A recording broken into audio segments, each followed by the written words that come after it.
건강하고 행복한 가정이라는 제목으로 말씀을 전해드리겠습니다. 가정은 하나님께서 인류에게 주신 가장 첫 번째 기관이며 귀한 선물이라는 거죠. 가정은 우리의 육신과 정신 그리고 마음의 안식처예요. 가정에서 쉼을 얻고 모든 피로를 회복하고 그리고 우리가 새롭게 힘을 얻어서 또 안식을 얻어서 새롭게 또 도전을 하고 살아간다라는 거죠. 그러므로 가정이 건전해야 사회와 국가가 건전하고 건강하다라는 거예요. 가정이 무너지면 사회도 건전할 수도 없고 또 사회도 병드는 거예요. 그래서 우리가 가정 사역이 정말 중요한 사역이에요. 여러분들 하나님께서 가정에 복 주셔서 모든 가정들이 건전하고 건강한 그러한 가정이 되셨으면 좋겠습니다. 그러나 오늘날 급변하는 시대 속에서 많은 가정이 붕괴되고 있다는 거죠. 이 시간 그 원인을 살펴보고 건강하고 행복한 가정을 이루기 위한 방안을 모색해 보고자 합니다. 첫 번째, 영적 기초의 상실과 개인주의의 팽배라는 거죠. 가정이 무너지는 가장 근본적인 원인은 가정의 주인이 하나님이 아닌 나 자신이라는 거죠. 모든 것을 우리가 그래서 신앙생활이 중요한 것은 모든 일을 결정할 때 하나님의 말씀의 인도를 받고 하나님께 또 여쭙고 그래서 하나님이 말씀하시는 그 음성을 듣고 하나님과 교제하면서 살아가면 가정도 행복하고 또 교회도 든든하고 그리고 사회도 건전하고 건강하고 그리고 나라도 부강하고 그리고 힘 있는 나라가 되는데 그렇지 못하면 모든 것이 물거품이 된다라는 거죠. 성경이 말하는 가정은 서로가 서로를 위해서 자기를 내어주는 희생과 연합을 바탕으로 한다라는 거예요.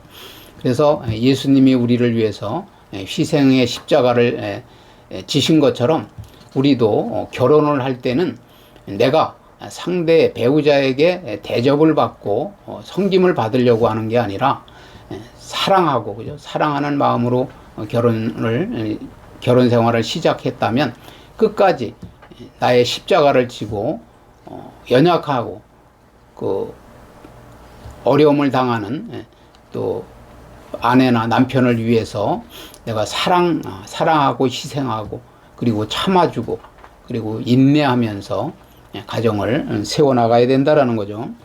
그러나 극단적 개인주의는 가족 안에서조차 내가 왜 손해를 봐야 하느냐 또 내가 내 자유가 왜 제한을 당해야 하느냐 하면서 영적으로 깨어있지를 못하고 또 영적으로 성숙하지를 못하니까 그냥 자기중심적으로 내가 손해보지 않고 다시 말씀드리지만 개인주의가 팽배해서 이타주의로 살아가야 되는데 상대를 사랑하고 상대에게 나누어주고 상대를 위하는 그런 삶을 살아가야 되는데 그냥 내가 우선이라는 거예요.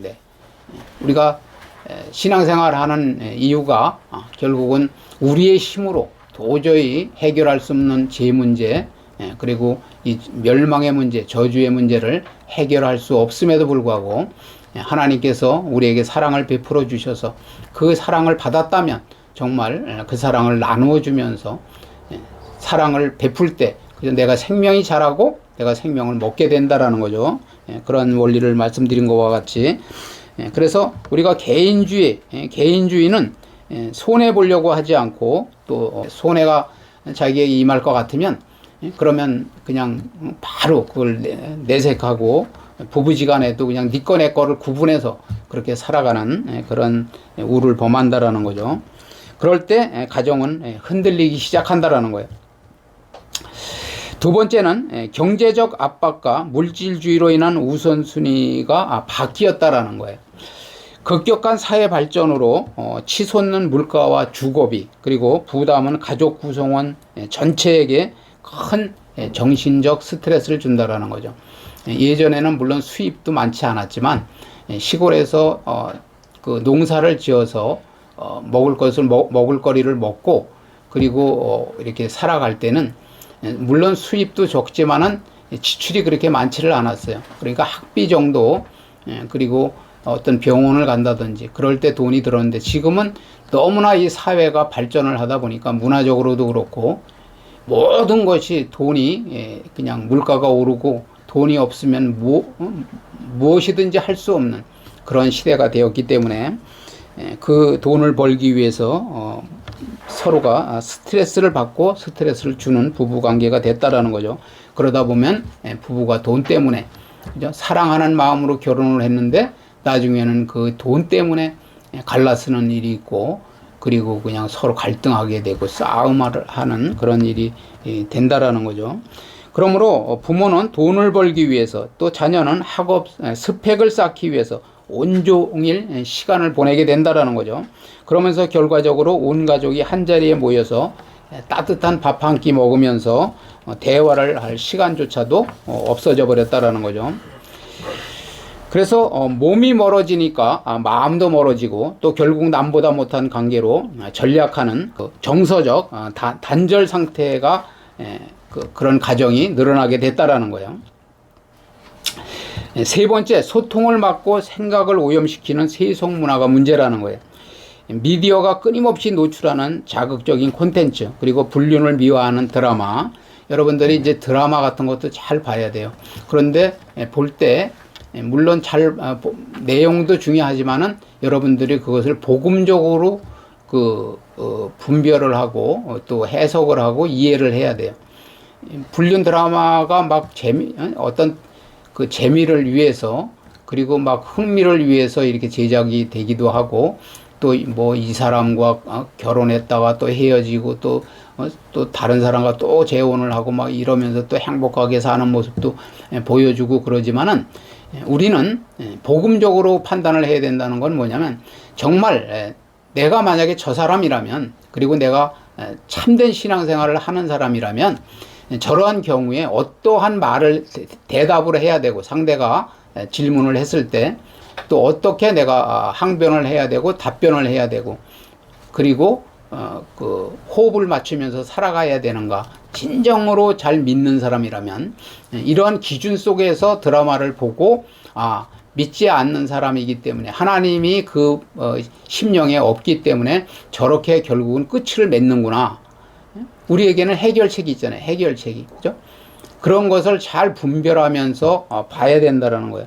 그런데 불륜을 미워하는 드라마나, 또 쉽게 만나고 헤어지는, 그죠? 만나고 헤어지는 것을 우습게 여기는데, 하나님이 짝지어준 것을 사람이 나누지 못한다는 말씀이 있는 것처럼, 세속적 가치관은 성경적인 결혼의 신성함과 부부간의 정절, 신의를 가볍게 여기게 만드는 그런 매체가 너무 많다라는 거예요. 그래서 우리가 무조건 드라마를 보는 게 아니라, 보더라도 또 너무 그런 그 선정성이 있고 폭력적이고 폭력성이 있고 그런 것은 가려가면서 우리가 볼 줄 알아야 된다라는 거죠. 또 중독과 음란, 말은 아니라고 하지만은 기독교인 중에도 너무 이 중독에 정말 빠져 있는 사람들이 너무 많아요. 이 중독의 역사는 사탄 마귀의 역사예요. 그래서 우리가 소통의 부재가 생긴다라는 거죠. 복합적으로 작용해서 가정을 뿌리째 흔들고 있다라는 거예요. 다시 말씀드리지만은 우리가 가정에 가서도 각자 핸드폰에서 그냥 자기가 좋아하는 그런 어떤 영상을 보느냐고 그냥 대화가 끊어졌어요. 대화가 끊어져. 하루 종일 뭐 이렇게 한 집에 있어도 대화를 할 시간이 없고, 그냥 서로 영상을 보느냐고 거기에 심취해서 그냥 시간을 다 허비하는 그런 삶을 살게 된다라는 거예요. 오늘 본문 말씀은 건전하고 행복한 가정을 이루어 나가는데 꼭 필요한 교훈의 말씀이라는 거죠. 자, 3절 읽어보시겠어요? 대저 음녀의 입술은 꿀을 떨어뜨리며 그의 입은 기름보다 미끄러우나. 그죠? 여기서 말하는 음녀는 남녀 간의 부적절한 그런 성적인 유혹이나 음행을 상징하지만, 그죠? 자기의 아내나 자기의 남편이 아닌 그런 여인과 아니면 남자와의 그런 성적인 그런 음행을 상징하기도 하지만, 하나님을 대적하는 세상의 화려한 문화, 그리고 물질주의, 그리고 종교적 타락이 결합한 거대한 세력을, 그 적그리스도의 세력을 뜻하는 거예요. 그래서 음료의 유혹은 언제나 매혹적이라는 거죠. 아담과 하와가 죄를 지은 것처럼 먹음직하고, 탐스럽고 보암직하고, 그렇기 때문에 그것을 하나님께서 하지 말라고 금하신 거지만 거기에 손을 대고 먹는 그런 잘못을 저지른 것처럼 음료의 유혹은 언제나 매혹적이고 또 매력적이고 달콤하고 부드럽게 다가온다라는 거예요. 4절 보시면 나중은 쑥같이 쓰고 두 날 가진 칼같이 날카로우며 그의 발은 사지로 내려가며 그의 걸음은 수월로 나아가나니 그는 생명의 평탄한 길을 찾지 못하며 자기 길이 든든하지 못하여도 그것을 깨닫지 못하느니라. 우리가 그런 음행을 저지르는 것은 칼날에 올라서는 거나 똑같은 거예요. 죄의 달콤함, 그리고 속삭임에 속지 않고 그 끝이 파멸임을 깨달아야 된다는 거죠. 그때는 그냥 세상 누가 부럽지 않고 정말 즐겁고 행복한 것 같지만은 나중에 보면은 파멸밖에 남는 게 없다라는 거예요. 하나님께서도 그러한 죄는 아주 싫어하신다라는 거죠. 미워하신다라는 거예요.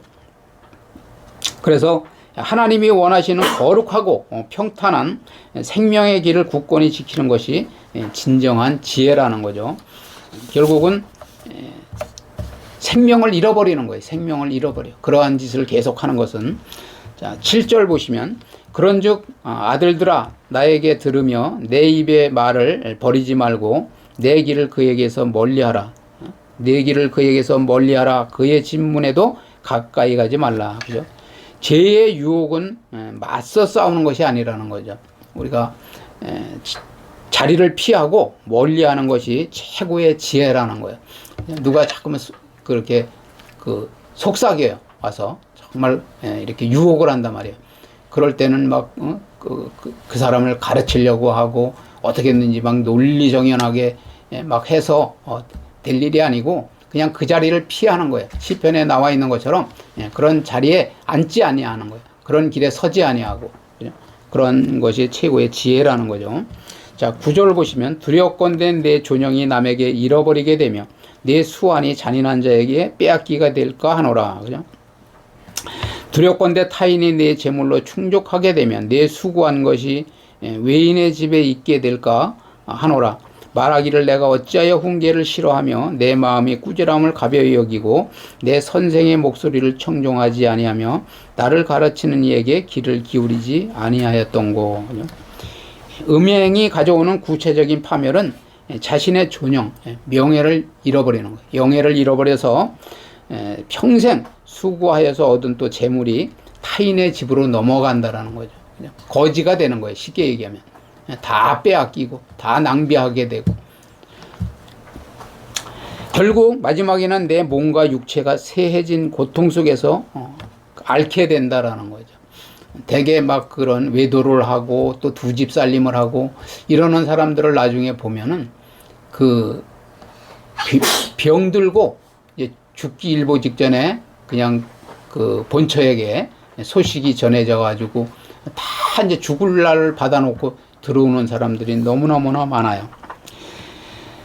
여기에 말씀하는 것처럼 평생 수고하여서 얻은 재물이 타인의 집으로 넘어가고 육체가 세잔해져서 고통 속에서 앓게 되는 거예요. 앓게 돼. 그죠? 하나님의 말씀을 외면하고 그리고 우습게 여기고 살아간 사람은 끝이 좋을 수가 없어요. 하나님께서는 창세기에 말씀하신 것처럼 한 남자와 한 여자, 그죠? 성경적인 것은 일부 일처제라는 거죠. 그것을 우리가 명심해야 돼요. 결국 마지막에는 내 몸과 육체가 세잔해서 고통 속에 앓게 되는데 결국 내가 어찌하여서 훈계를 싫어하고 스승의 목소리를 청종하지 않았던가. 그죠? 주변 그럴 때는 그렇게 음행을 하고 있을 때는 주변에서 아무리 그 사람에게 정말 유익한 정말 해답이 되는 그러한 진리의 말씀을 전해준다고 하더라도, 충고의 말씀을 전해준다고 하더라도 듣지 않는 거예요. 그냥 귀가 막혀가지고 눈이 가려지고, 영적인 눈이 가려지고 귀가 막혀가지고 안 들어요. 안 듣고 그냥 누가 뭐래도, 뭐 부모가 얘기해도 안 듣고, 그냥 친구, 절친한 친구가 얘기를 해도 안 듣고, 그냥 아들, 딸이 얘기해도 듣지를 않아요. 그러다가 나중에는 멸망을 당하게 된다라는 거죠. 여기도 그렇게 말씀하고 있잖아요. 어째 훈계를 싫어하고 스승의 목소리를 청종하지 않았던가 하며 공동체 가운데서 큰 불행에 빠진 자신을 보면서 후회하게 된다라는 거죠. 후회하면 뭐예요? 다 늙고 병들어서 죽을 날을 기다리면서, 그죠? 후회에 늦는 거죠. 자, 마지막으로 21절 보시겠어요? 대저 사람의 길은 여호와의 눈앞에 있나니 그가 그 사람의 모든 길을 평탄하게 하시느니라. 그죠? 제가 항상 말씀드리는 거지만 우리가 사람은 속일 수 있어요. 우리는 그 한계가 있는 사람이잖아요. 그죠? 시공간에 제한을 받는 그러한 연약한 인간이란 말이에요. 문이 닫혀 있거나 어떤 벽이 막혀 있을 때는 볼 수가 없죠. 그렇지만은 영적으로는 볼 수가 있어요. 그렇더라도. 그런데 하나님께서는, 하나님 앞에는 절대 숨길 수가 없어요. 하나님은 만홀히 여김을 받지 않으신다라는 거죠. 그래서 이 말씀은 아무도 보지 않는 곳에서도 하나님은 보고 계신다라는 거예요. 하나님을 두려워한다면, 하나님을 신앙생활을 올바로 한다라는 것은 하나님을 의식하는 거예요. 제가 먼저도 말씀드렸지만은 하나님 앞에서 살아가면 죄를 지을 수가 없어요. 그런데 그것을 모르기 때문에 하나님이 그냥 다 보고 계신데, 어떤 뭐 바다 깊은 곳에 가서라도 내가 자리를 틀지라도 하나님은 다 알고 계신다라는 거예요. 그런데 그것을 모르고 하나님 앞에서 살아가야 되는데 신앙생활에 믿음이 없으니까, 하나님을 의식하지 못하니까 죄를 짓고 결국은 파멸의 길로 치닫는다라는 거죠. 늘 그분의 시선을 의식하면서 정직하고 지혜롭게 살아가라는 말씀이라는 거죠. 남편은 세상에서 내 아내가 최고라는 마음으로 아내만을 사랑하고, 아내 역시 세상에서 내 남편이 제일이라는 믿음으로 다른 곳에 눈을 돌리면 안 된다는 거죠. 우리가 결혼을 할 때는 하나님께서 정말 뭐냐면 나에게 맞는 짝을, 가장 나를 하나님이 잘 아시기 때문에 나에게 맞는 짝을 붙여주시는 거예요. 그거를 여러분들이 깨달으셔야 그 아내를 귀중하게 여기고, 또 아내도 남편을 귀중하게 여기면서 살아갈 수 있다라는 거죠. 그래서 행복한 가정을 이루는 가장 확실한 비결이 결국은 내 남편이 최고다 이렇게 생각하고, 또 남편은, 내 아내가 이 세상에서 나에게 가장 잘 맞는, 그죠? 잘 맞는 그러한 짝이다는 것을 알고 살아가야 된다라는 거예요. 그렇게 여기고 살아갈 때 진정으로 행복하고 또 건강한 건전한 가정이 된다라는 거죠. 자, 아가서 2장 15절 아주 중요한 말씀이에요. 포도원을 허는 작은 여우를 잡아라. 가정을 깨는 여우가 있어요. 여우. 이 여우를 우리가 모르기 때문에 여우가 몰래 아주 그냥 살금살금 들어와 가지고 포도원을 다 갉아먹고, 포도를 열매를 맺히지 못하도록 다 갉아먹고, 아주 제일 중요한 것은 다 빼가기 때문에 가정이 무너지는 거예요. 그래서 가정을 살리는 길은 사랑이 있어야 된다. 사랑이 없기 때문에 결국엔 나중에는 너는 너고 나는 나기고 나로 헤어지게 된다라는 거죠. 진정한, 그래서 우리는 그리스도의 사랑, 아가페 사랑을 먼저 깨달아야 돼. 조건 없는 사랑, 희생적인 사랑을 먼저 깨달아야 된다라는 거예요. 인간의 그런 에로스적인 그런 사랑으로는 좋을 때는 좋아하는데 서로 죽자 사자 하고 정말 아주 세상에서 가장 행복하게 살 것처럼, 사랑하면서 살 것처럼 하는데, 이 하나님의 사랑을 모르면 결국엔 나중에는 한계에 부딪혀서 나중에는 더 이상은 내가 참을 수가 없다, 견딜 수가 없다 이러면서 헤어지게 된다라는 거예요. 그래서 그리스도의 사랑을 알고 또 희생해야 돼. 예수님이 우리를 위해서 희생의 십자가를 짐으로써 우리가 구원을 얻은 것처럼 우리도 가정을 위해서, 아내를 위해서, 남편을 위해서 희생을 해야 된다는 거죠. 그 누가 몰라준다고 하더라도, 그죠? 결국은 하나님이 알고 계시고, 그리고 하나님이 감동하셔서 가정을 행복하게 세워주실 거라는 거죠. 그리고 격려해야 돼, 격려. 아무리 막 그냥 해초리를 때리고 그 야단을 치고 그냥 지적을 하고 잘못할 때마다 아무리 혼을 내켜도 변하지 않는 사람이 그 칭찬 한마디, 칭찬 한마디는 그냥 영원히 남는 거예요. 돈을 주면은 그 돈을 받은 순간은 그냥 돈이 떨어질 때까지는 엄청 감사하죠. 고마워해요. 그런데 돈이 없어지고 난 다음에 그걸 잃어버릴 수 있어. 그런데 올바른 아주 그 때에 맞는 그 가능성, 그 자녀의 또 아니면 남편의 아내의 그 가능성을 보고 그리고 소망을 품고 격려를 하면 그 격려 때문에 나를 알아준다. 내 사랑하는 아내가, 남편이 나를 알아준다는 그 격려 때문에 그냥 좌절을 하지 않고 힘을 얻고 일어선다라는 거예요. 그래서 가정을 무너뜨리는 여우에게 틈을 주지 말아야 돼요. 틈. 사탄 마귀는 우리에게 틈을 자꾸만 이렇게 벌어지도록 하는 거예요. 그래서 이 사람이 약점이 뭔가? 여자에게 약해. 그러면은 그냥 이쁜 여자를 붙여가지고, 사단이 붙여가지고 그냥 그 가정을 깨는 거고, 또 남자에게 사죽을 못 써. 그러면은 그냥 남자를 또 자꾸만 이렇게 보이게 하는 거죠. 그래가지고 결국은 가정의 틈을, 물질에 약해. 그러면 그냥 부부 지간에도 너무 물질에 집착을 해. 그렇기 때문에 그냥 그 물질 때문에 틈을 벌려가지고 결국은 헤어지게 만드는 거라는 거죠. 그래서 우리는 여우에게 틈을 주지 말아야 돼. 그래서 영적으로 중요한 것은 깨어 있어야 돼. 깨어 있는 것은 말씀을 읽고 묵상하고 주님의 음성이 들리고 그리고 기도함으로써, 그죠? 내가 지금 무엇을 놓치고 있는지, 잘못하고 있는지, 그죠? 어떠한 하나님의 역사 속에서 어떤 큰 죄악을 저지르고 있는지를 깨달아야 된다는 거죠.